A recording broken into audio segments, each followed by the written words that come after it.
আসসালামু আলাইকুম বন্ধুরা, কেমন আছেন? নতুন আরেকটি ভিডিও নিয়ে আপনাদের মাঝে হাজির হলাম। আজকের এই ভিডিওটি আমার ছেলেকে নিয়ে আজকে লঞ্চ ঘাটে যাব লঞ্চ দেখতে। তো লঞ্চ ঘাটে যাওয়ার জন্য আমরা প্রথমে একটি রিক্সা নিয়ে লঞ্চ ঘাটে গেলাম।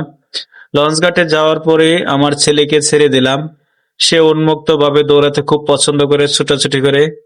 মূলত সে সারাক্ষণ অস্থির হয়ে থাকে আমার সাথে কখন ঘুরতে যাবে। কারণ আমার সাথে ঘুরতে গেলে বিভিন্ন জায়গায় যেতে পারে, অনেক কিছু খেতে পারে। এই যে দেখেন, একটি সুন্দর একটি নৌকা।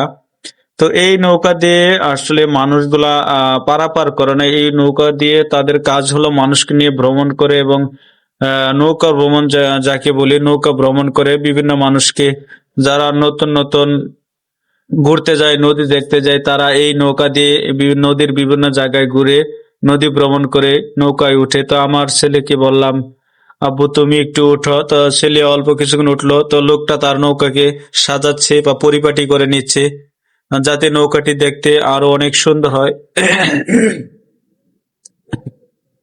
আমার কাছে নৌকাটি অনেক ভালো লাগছে, যার কারণে আমি বললাম, ছেলেকে বললাম, আব্বু একটু নৌকাতে উঠতে। সে অল্প কিছুক্ষণ উঠে নৌকাটি ধাক্কা দিতে চাইলো। পরে আবার দেখলাম পাশে লঞ্চ দাঁড়িয়ে আছে। তো ছেলে আবার লঞ্চে উঠলো। লঞ্চগুলো আসলে বাধা থাকে এই সময়।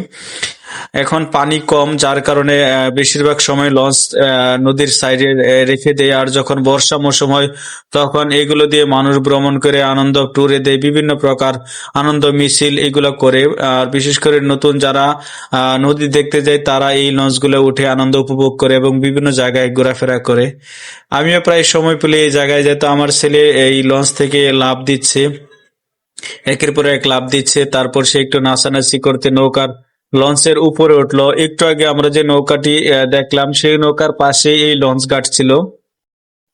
তো আমরা মোটামুটি অনেকক্ষণ এখানে, প্রায় 1-2 ঘন্টা যাবত লঞ্চ ঘাটে ছিলাম। বিভিন্ন জায়গায় খাওয়া দাওয়া করলাম, ঘোরাফেরা করলাম, দেখলাম।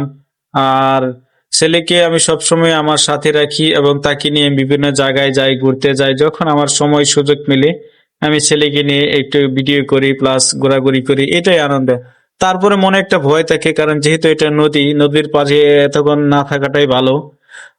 তারা একলা নদীর পাড়ে থাকাটা ভীষণ ভয় লাগে, কারণ বিপদ আসলে বলে কয়ে আসে না। তারপর আমি যতটুকু সেফটি পেরেছি ছেলেকে দেওয়ার জন্য, বেশি দূরে যায়নি, কাছাকাছি যেখানে আপনার পানির পরিমাণ খুবই কম, একেবারে সাইড, সেখানে রেখেছি। আমার ভয় লাগে। ছেলে ছেলে আমাকে বলতেছে, আব্বু তুমি হাত তোলো, হাত না তুললে তোমাকে আমি গুলি করে দিব।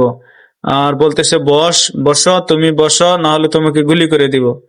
তো যাই হোক বন্ধুরা, ভিডিওটি কেমন হলো? যদি ভিডিওটি ভালো লাগে, তাহলে আমার চ্যানেলটাকে ফলো দিবেন। আর আমার চ্যানেলটা একদম নতুন, আপনাদের সাপোর্ট এবং ভালোবাসা চাই। তো সবাই ভালো থাকবেন এবং আমার ভিডিওটি বেশি বেশি শেয়ার করে দিবেন।